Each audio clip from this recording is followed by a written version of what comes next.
ભવસંભવ ભીતિભેદનમ સુખ સંપત કરુણાનિકેતનમ વ્રતદાન તપઃ ક્રિયા ફલમ સહજાનંદ ગુરુમ ભજે સદા. બોલો સ્વામિનારાયણ ભગવાનની, ગોપીનાથજી મહારાજ.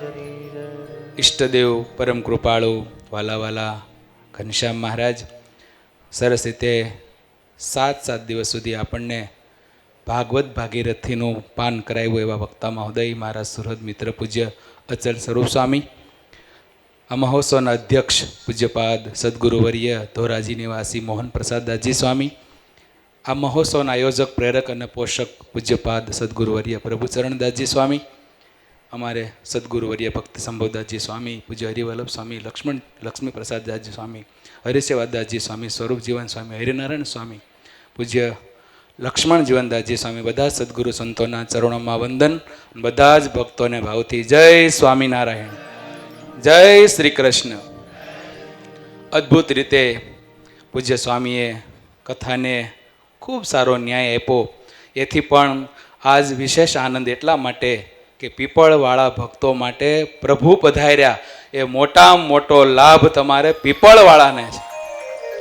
એક તો પ્રભુ આવ્યા ને પ્રભુને પ્રગટાવે, પ્રભુને મિલાવે એવા પ્રભુ ચરણ સ્વામી મળ્યા, એ બીજો લાભ.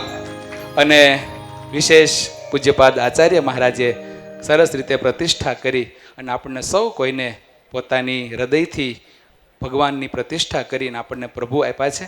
તો વિશેષ બીજી તો મારે નાના સાધુ તરીકે કોઈ પ્રાર્થના ન હોય, પણ એટલી બધા ભક્તોને પ્રાર્થના કે જે આજુબાજુના ભક્તો છે ખાસ મંદિરે આવજો.